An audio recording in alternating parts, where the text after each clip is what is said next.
Welcome back. As we promised, we are going to cover the latest successes or victories achieved by the Egyptian handball team currently taking place in the Handball World Cup or World Championship taking place in Sweden and in Poland yesterday. It was another victory for the national team. They had a wonderful performance, a wonderful game against Morocco, which ended with another victory for the Pharaohs. Where to shed more light on this, we are very much delighted to have with us via phone our sports analyst, Mr. Hazem Askandarani. Very good morning to you, sir. Very good morning. First, of course, congratulations. Here we're speaking about what's going on in Sweden. The Egyptians are doing great. The first match it was against Croatia, the second against Morocco. Our team, or our group, sorry, our seventh group, or our Group G, including Egypt, Croatia, the United States, and Morocco. And inshallah, we are going to have our third match against the United States on Tuesday, exactly 7 p.m. Cairo local time. But we already guaranteed our right path, or a step forward, far from the group stages. We already qualified to the second stage. But let's start, if you permit me, with our performance in the very first match against Croatia. Croatia is one of the heavyweight teams, and thank God it ended with 31-22, meaning with a 9-goal difference. Was it surprising, or was it that easy for the Pharaohs to prove that they are of the contenders, or it's not going to be a surprise at all to find our team at least in the Golden Square? Of course, we can say that it was not really a surprise, but actually it was really important for us to beat Croatia, because we know very well the history of Croatia in the World Cup, the Handball World Cup. We know that it's a very big team, and our matches together were very tough and hard. So the victory of Egypt against Croatia, 31-22, means 9 goals of difference. This was a big push forward to our Egyptian team, who deserves really this victory. We see that our players got more experience, because we have more and more players playing as professional players in the Europa League, and this was really reflected by the performance of our players. So I believe that it's not a surprise at all, but it means that there is a big work that is done by our players, by our coach, and we are stepping forward. It was always a very hard match that ends with 1 goal of difference, 2 or 3 goals. But today we managed to make the best score in front of Croatia, which is one of the biggest teams in the World Cup. So it's not surprising at all, but it's great. It's a great push forward for the Egyptian team. It's a great push forward, but I wanted to ask this question because many people were having these worries or fears, because this is the very first time the Egyptian team is participating internationally without the maestro, without the legendary Ahmed Al-Ahmar.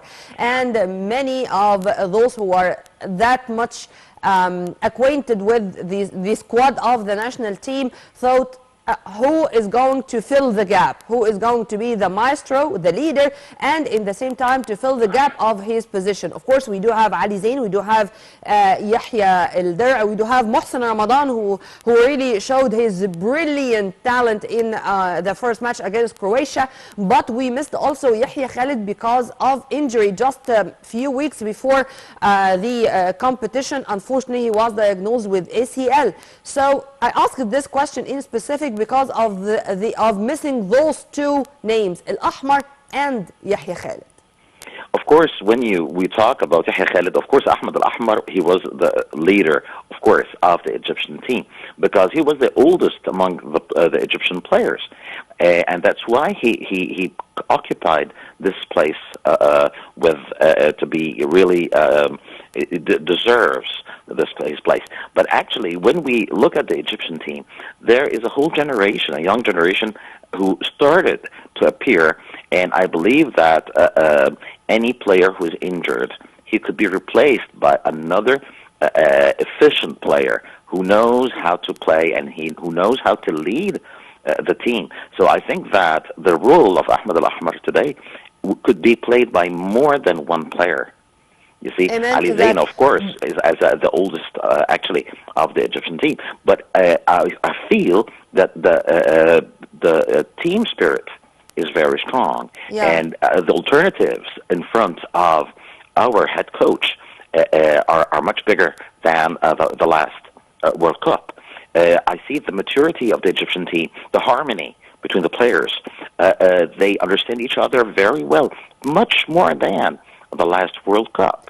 This See, is so what I wanted to focus more. And but by the way, I was speaking about Ahmar not only as a legendary player, but as the leader, the maestro, the one exactly. who is there to give this kind of confidence, a feeling of safety and security among the players. Here we are watching some of the footages and some of the photos of our team.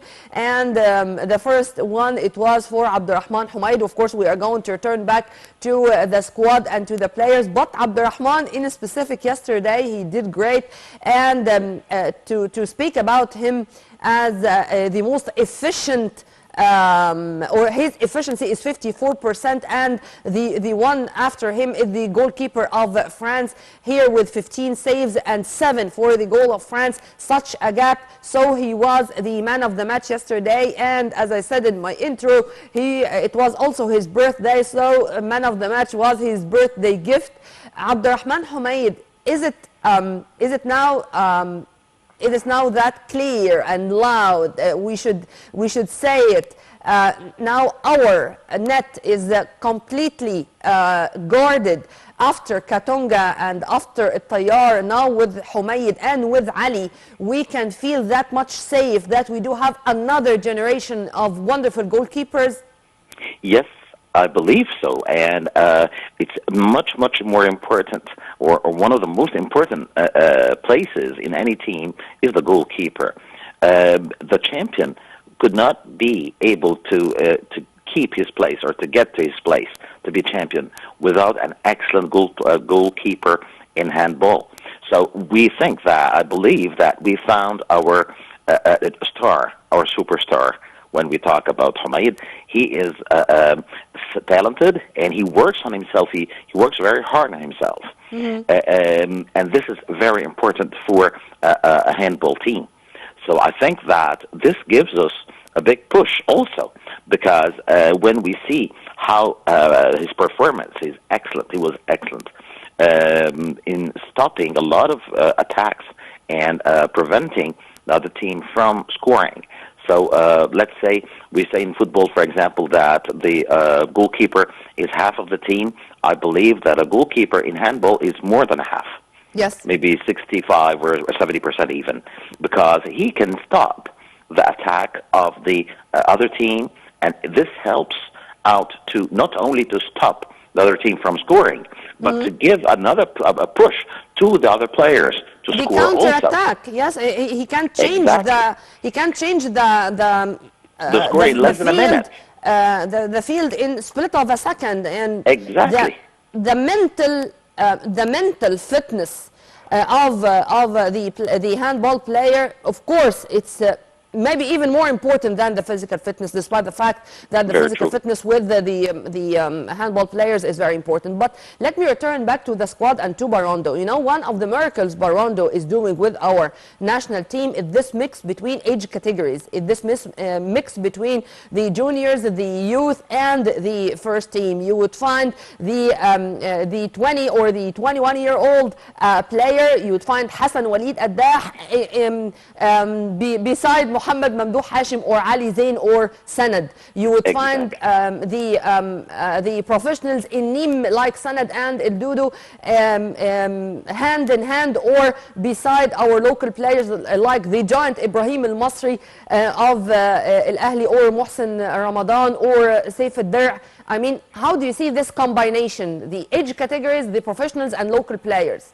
Let me say that the stability that our national team lived in the past years with Barondo gave him and the eye to create this a solid team, this harmony between the players of the team.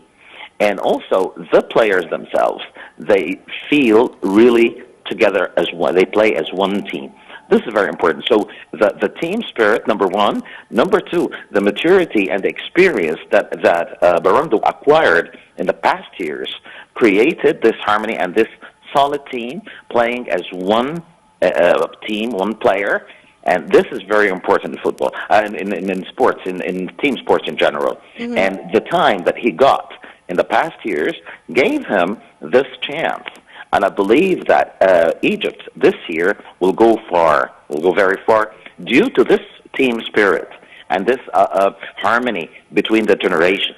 And I believe that this is the beginning of a period of a strong Egyptian national team in the World Cup. We lacked of experience a little bit because of the small number of our players who played in professionals in the Europe League. Now we managed to fill this gap, and we have more players playing as professionals in the Europe League, and this gave our players more maturity, more experience.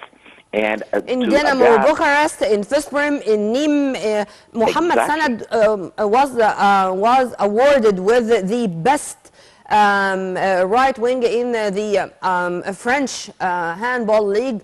I don't know, I can't remember, even for 2 or 3 times even in many seasons, and he was joined recently by, not recently, for 2 seasons right now with Mohamed Hisham Doudou, and in addition to many others. I don't want to mention all names because, of course, I'm going to forget some. The experience of Ali Zain was with Barcelona, for example. Ali Zain was with Barcelona and now with Veszprém, Dynamo Bucharest. I mean, Mohamed Mamdouh Hashim, Sanad, Zain, Mohamed Yahya Der'a, of course, Yahya Khalid.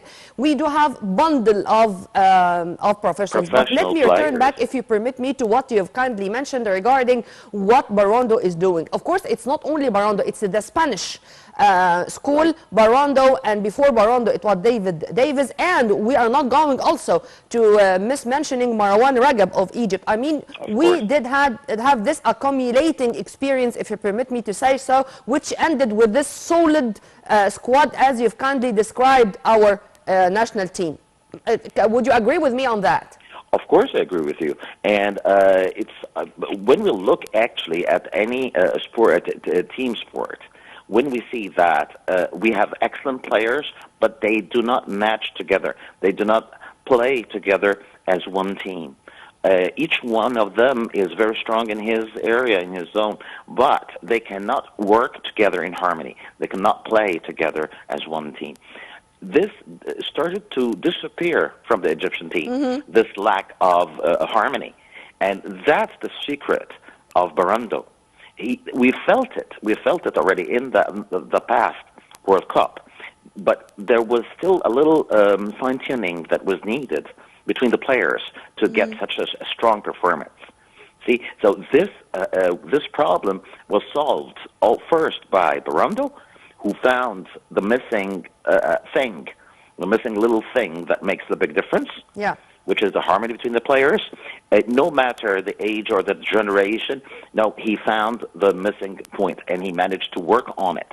You see, the camp that was made by the Egyptian team just before the World Cup was very important, and it gave him the opportunity to create this harmony between the players, whatever, if they were playing as professionals in Europe or local players. This was very important. The spirit is important, how to match together the players. And when he's able to make any substitution at any time without fearing a problem or that there is a lack of performance from a player or another. So this is the difference between a champion and a good team. This is it. Well, as usual, I enjoyed our discussion, Mr. Hazem. Thank you very much for your input, sir, and have a very good day. We were very much delighted to have with us via phone Mr. Hazem Askandarani, our sports analyst. And so I'm going to end with this. Our national team did great in 2021 in the World Cup, which was organized here in Egypt, and we were ranked 7th. But this time, inshallah, we are going to go to the Golden Square, and now we gained more experience. So wait for our performance against the heavyweight names, against Sweden and against Denmark. Inshallah, we are going to achieve a lot, and we are expecting a lot from our squad, headed by Garcia Borondo, the Spanish coach of our national team, and his commandos. Well, by this we come to the end of our breakfast show today. Stay tuned on Nile TV International always for more updates, and for more details please log on to www.nileinternational.net. You are in the company of my dear colleague and friend Amal Mukhtar and myself, Nermeen Abdurrahman. Many thanks for watching. It's a goodbye for now.